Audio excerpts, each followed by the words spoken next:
are looking at a live view of SpaceX's Falcon 9 rocket as we prepare to launch the Meteosat third-generation Sounder 1 mission from Launch Complex 39A at Kennedy Space Center in Florida in just under 14 minutes from now.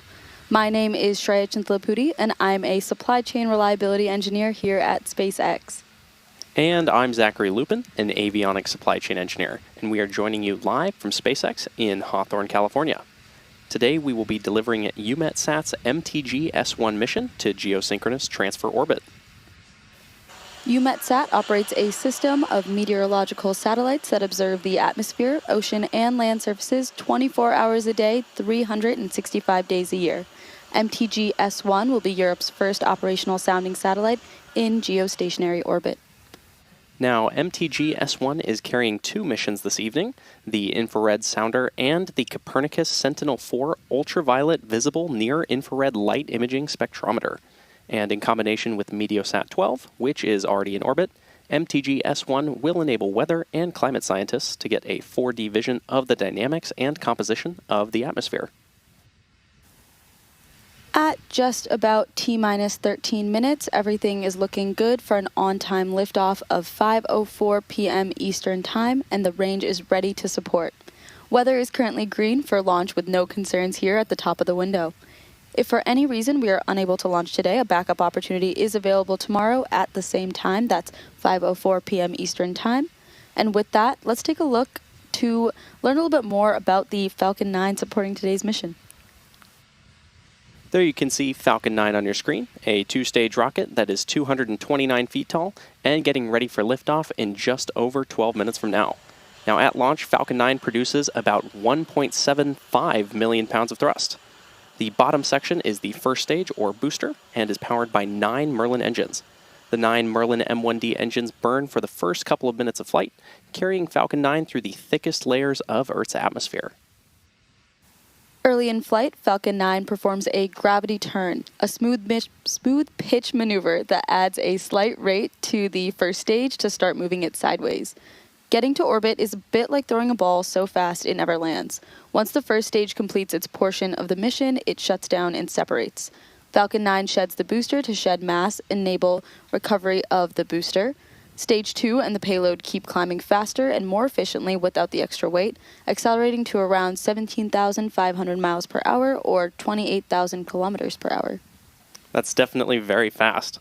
Now, after stage separation, today's booster will land on our Droneship. Just read the instructions, which you can see there on your screen, currently stationed in the Atlantic Ocean. And this particular booster will be returning to Earth for its 9th time today. Now, the second stage takes over from there, powered by a single Merlin vacuum engine. Spacecraft is on internal power. Good call out there. The second stage is powered by a single Merlin vacuum engine, also known as the MVAC.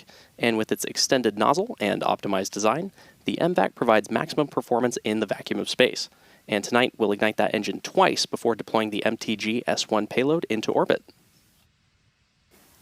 Topping off the rocket stack is the payload fairing, a 17-foot wide carbon composite shell that protects the satellite during the uphill trip through the atmosphere.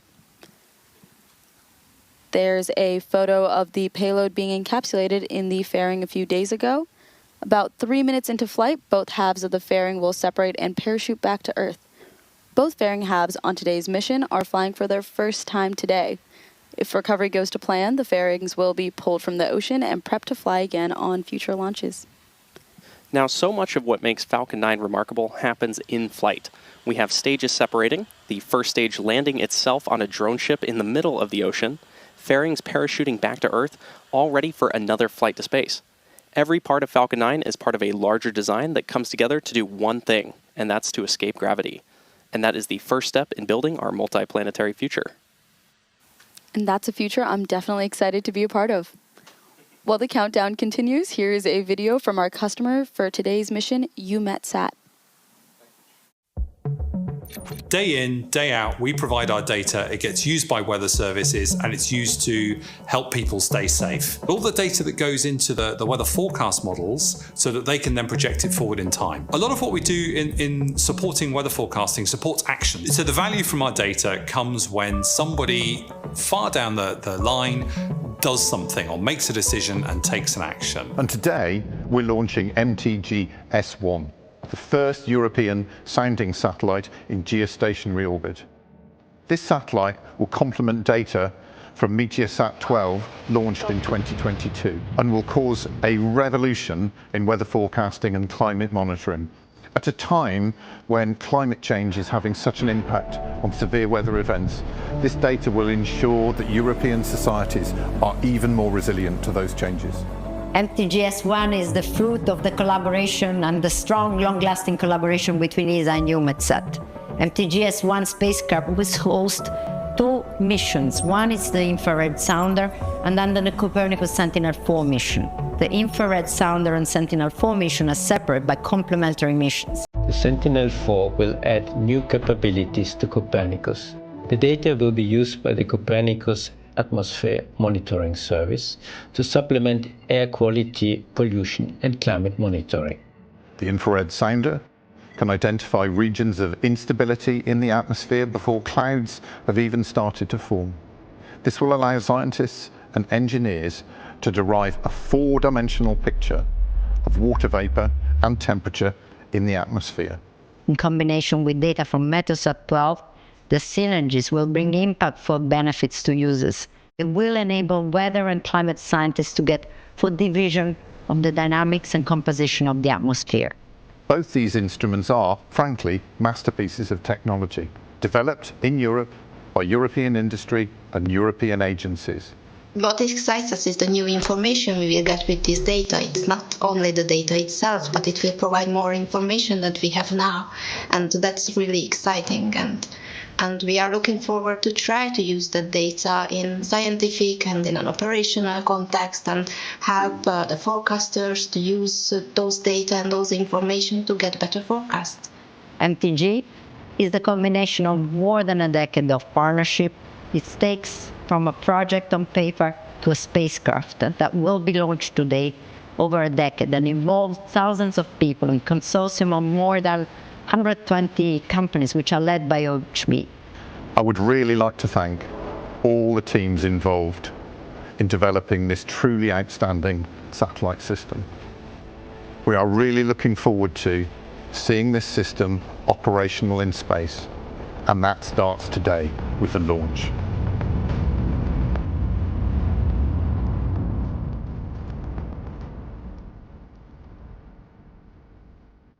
At T-minus 6 minutes and 45 seconds, Falcon 9 is tracking no issues and our payload is healthy.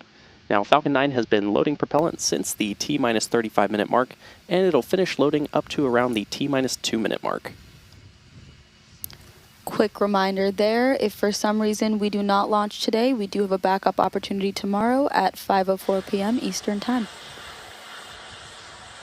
Now, coming up next in the countdown, the transporter Stage erector. 1 RP1 load complete. Good call out there for Stage 1 RP loading completion. Next up in the countdown, the transporter erector, or TE, will begin to retract away from Falcon 9.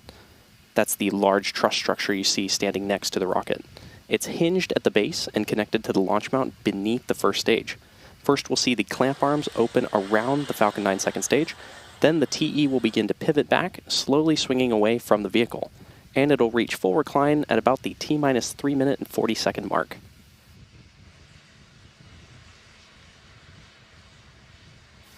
Still got a little time there. You might also hear that transporter erector, a TE, be called the strong back. It's the same structure, just a different name. The TE rolls Falcon 9 out to the pad, raises it vertical, and stays connected through the final seconds to launch. It provides fuel, power, telemetry, and command connections between ground systems and Falcon 9.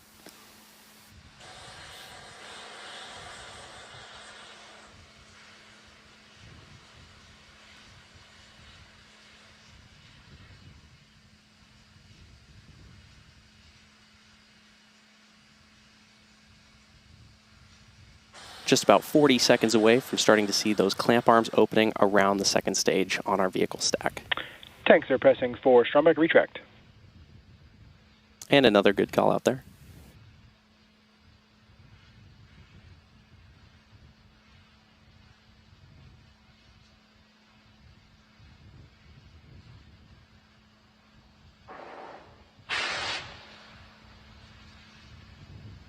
Those clamps that you see at the top of the TE help stabilize the second stage ahead of launch.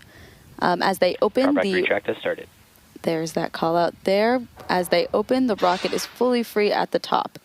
Now both stages are nearly fully loaded with about 1 million pounds of propellant, which includes RP1, a highly refined kerosene, and liquid oxygen, which we will also refer to as LOX.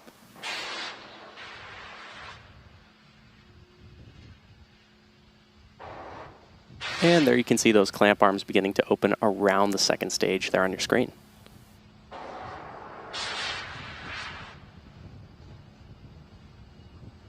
Now, propellant is loaded late in the countdown, and that's intentional.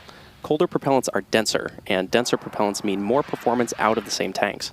The colder it is, the more mass that you can move. And before any of that propellant flows, the plumbing and engines get chilled down, and that prevents thermal shock and boil off when the ultra-cold liquid starts moving. And you may hear that referred to as engine chill. Loading wraps in 2 steps. The first stage finishes around T-minus 3 minutes, so we still have got around 30 seconds there, and then the second stage will finish about a minute later. You've probably noticed these white clouds venting from the rocket. It's actually condensation. As the liquid oxygen warms slightly inside the tanks, some of it kind of boils off, and then that gas is vented to manage the pressure. When the vented oxygen hits the warm air outside, it instantly condenses into clouds. It's the same principle as your breath on a cold morning, just a much bigger scale. Load complete. Good call out there. Now at the T-minus 60-second mark, Falcon 9 will enter startup, and at that point, the rocket's onboard flight computers will have taken over. And from then on, the countdown will be fully autonomous.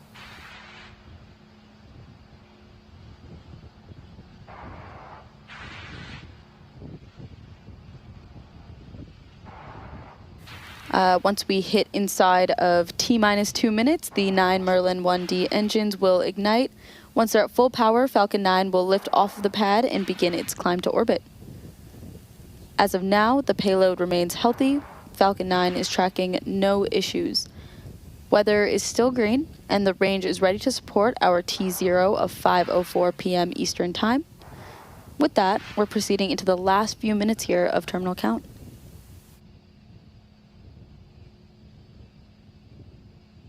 Coming up shortly, we should hear that. Stage 2 LOX load complete. And there's that call out for Stage 2 LOX loading completion.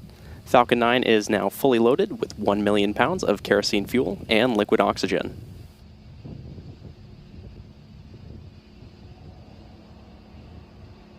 Now, next major milestone coming up in about 40 seconds from now will be that call out for Falcon 9 being in startup.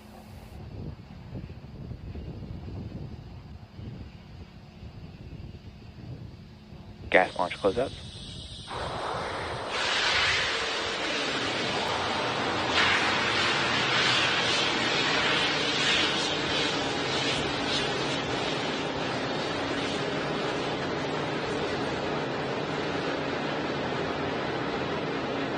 We should be hearing that call out for Falcon 9 startup in just a few moments from now.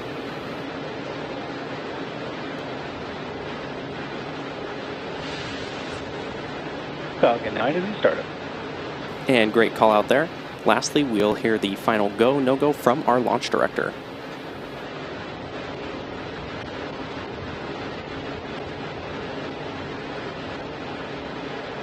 Launch director, go for launch. And great call out there. LD is go for launch. So let's sit back and watch as Falcon 9 takes our MTG-S1 mission to space. T-minus 30 seconds.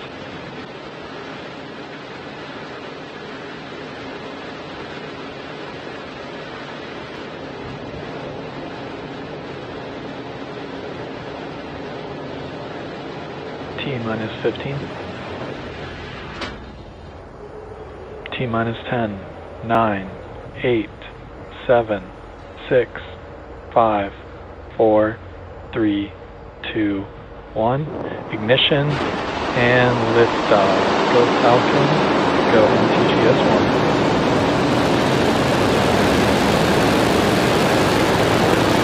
Vehicle is pitching downrange. And motion to power.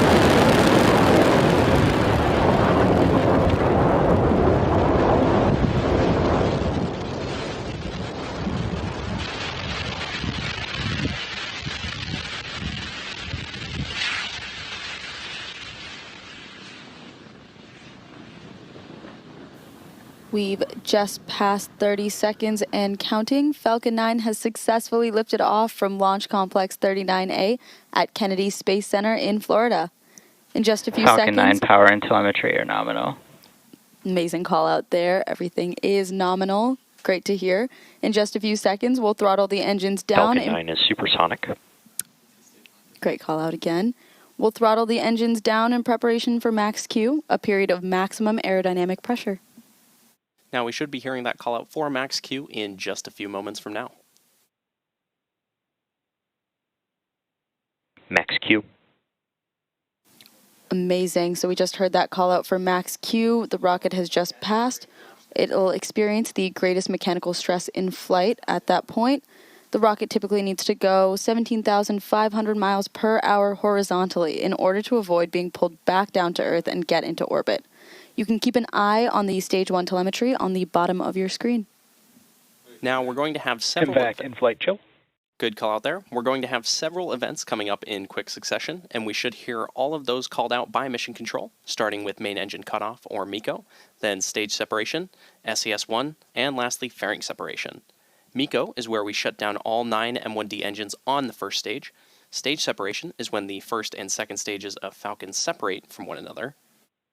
And second engine start 1, or SES1, is when we will light the MVAC engine on the second stage for the first time. Less than a minute later, the fairing will then jettison from the second stage as it's no longer needed to protect the payload once we're in space. So keep an eye out for these events happening back to back. It's all coming up in about 10-15 seconds from now.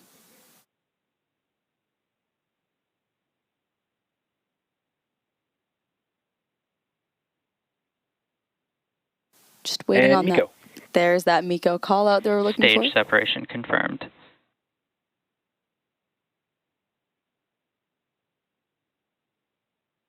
MVAC ignition.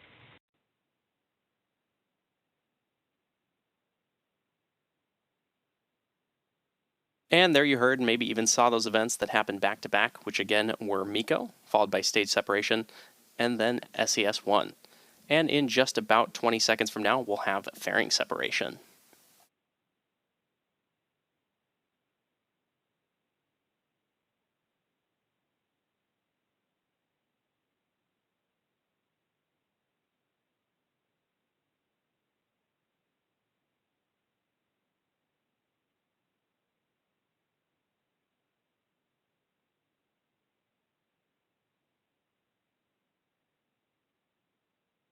Fairing separation confirmed. Amazing view there of fairing separation. Now, as we mentioned earlier, we will be attempting to retrieve these fairing halves once they fall back to Earth, and they'll be taken to shore by our ocean recovery vessel, Doug.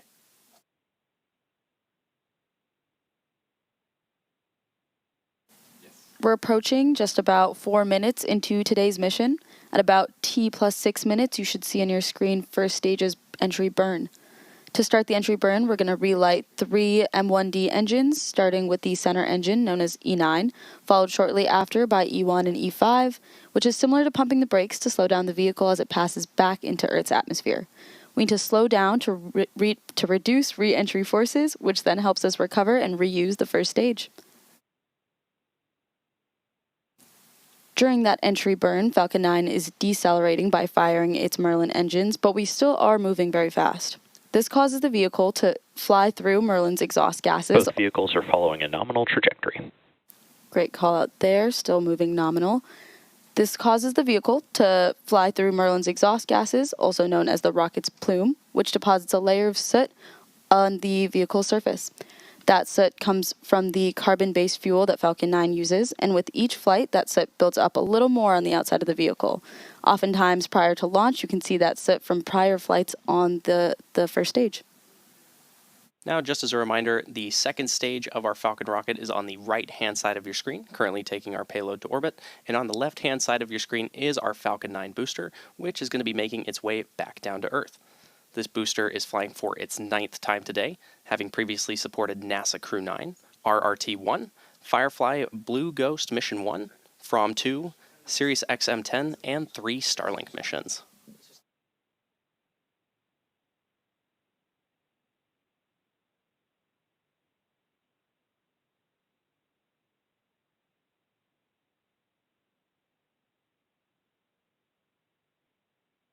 You can keep an eye on the telemetry of both stages at the bottom left-hand corner of your screen for the booster and the right-hand side for the second stage. Coming up in just about 20 seconds from now, we should be hearing the call out for the entry burn of the Falcon 9 first stage, which, as a reminder, is on the left-hand side of your screen.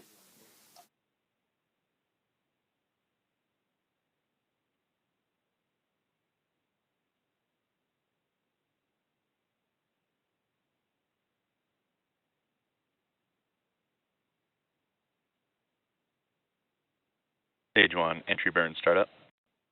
Stage 1, FTS is saved. And good call out there for entry burn startup of the Falcon 9 first stage.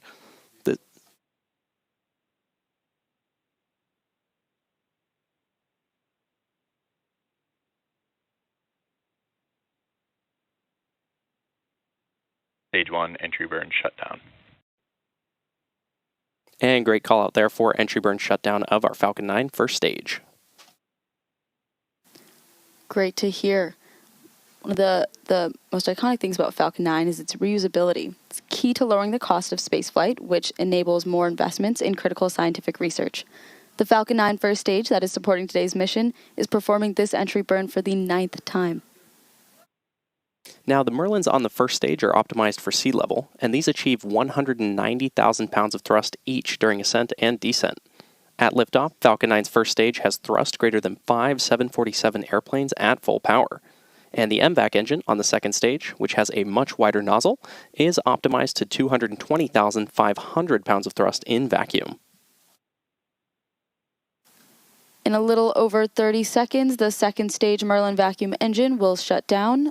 Stage 1, entry transonic. There's that call out there. And after that, we will start our landing burn on the first stage.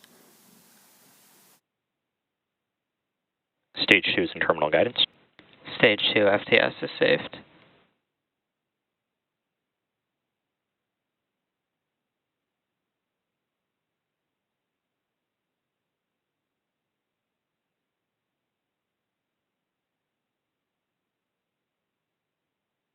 Stage 1, landing burn.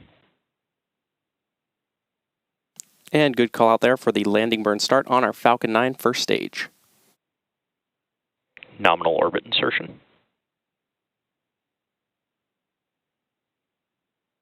Stage 1, landing leg deploy.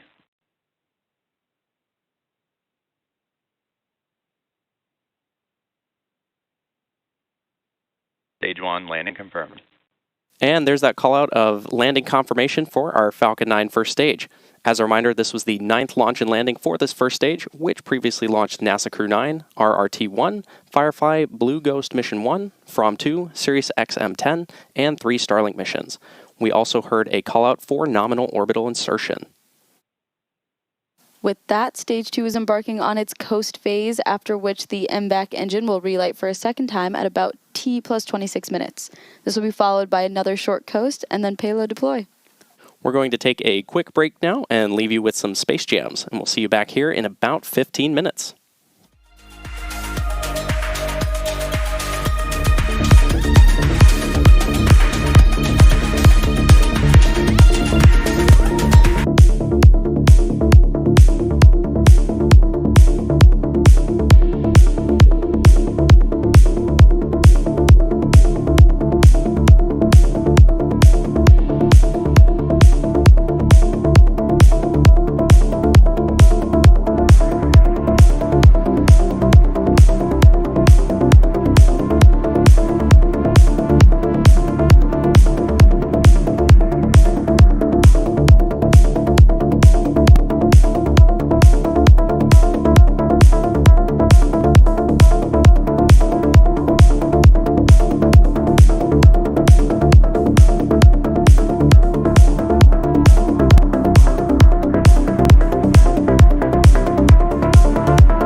Welcome back to our live coverage of the MTG-S1 mission. We've had a great mission so far with an on-time liftoff of 5:04 p.m. Eastern Time from Launch Complex 39A at Kennedy Space Center in Florida.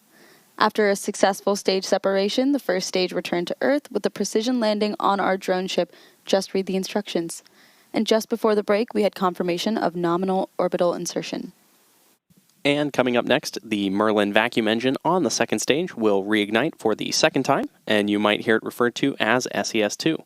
So we're currently listening in for that call out about 20 seconds from now. Now this burn will last a little more than a minute before the second stage engine shuts down for the second time, and that'll be called out as SECO2. And then we'll have another coast phase, which will last just a few minutes.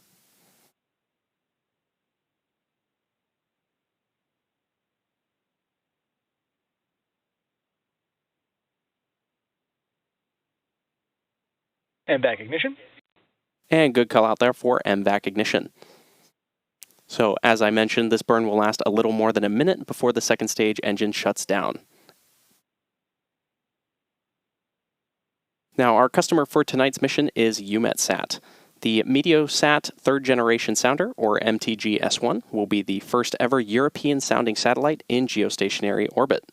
MTG-S1 is the second satellite of the MTG system, and the imaging satellite Meteosat 12 is already in orbit.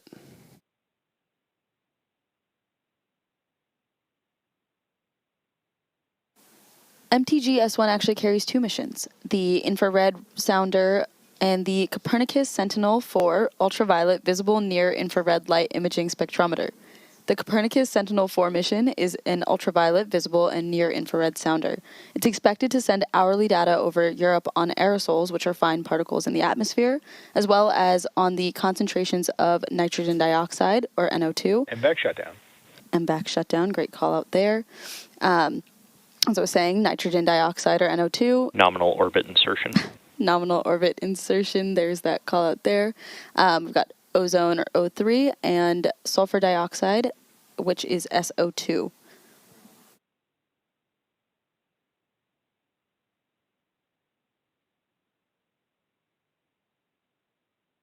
With two different types of satellites, both disseminating data in near real time, MTG is expected to revolutionize numerical weather prediction and nowcasting of high impact weather in Europe and in Africa.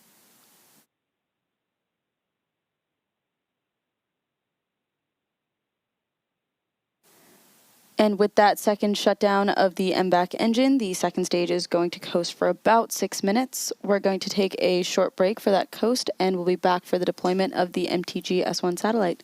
See you guys in a few.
Welcome back to our continued coverage of the MTG-S1 mission. Now, before the break, the Merlin vacuum engine on the second stage reignited and burned for a little more than a minute before successfully shutting down for the second time. Now we're a little less than a minute away from expected payload deploy, and we should be able to see that as it happens. A little bit before the break, I was speaking about our customers, so I want to reiterate some of the fantastic things that they're doing here for tonight's mission with EUMETSAT. That is the third Meteosat, the Meteosat third generation sounder, or MTG-S1. It'll be the first European sounding satellite in geostationary orbit. MTG-S1 is the second satellite of the MTG system. The imaging satellite, Meteosat 12, is already in orbit. MTG-S1 carries two missions, the infrared sounder and the Copernicus Sentinel-4 ultraviolet visible near-infrared light imaging spectrometer. In combination with data from Meteosat 12, MTG-S1 will enable weather and climate scientists to get a 4D vision of the dynamics and composition of the atmosphere.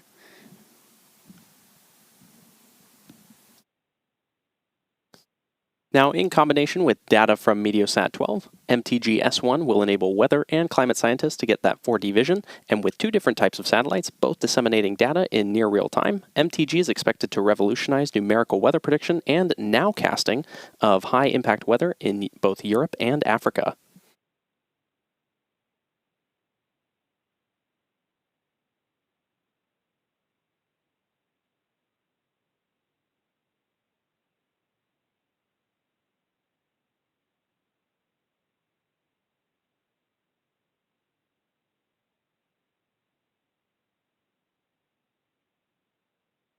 Now we should be hearing that call out for payload deployment in just about 12 seconds from now.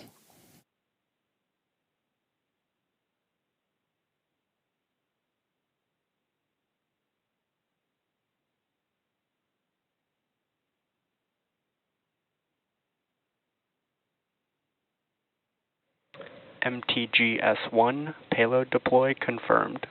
Super exciting call out to hear there. You can see the successful deployment of the MTG-S1 geostationary weather satellite. And with successful payload deployment, that'll wrap up tonight's live coverage of the MTG-S1 mission. All of us here at SpaceX want to thank our customer, EUMETSAT. We also want to thank the Eastern Range and Federal Aviation Administration for supporting today's mission. Now, if you're interested in more launch coverage, be sure to check spacex.com/launches for the most up-to-date information. And of course, remember to follow @SpaceX on X. Thanks for tuning in, and we'll see you again soon.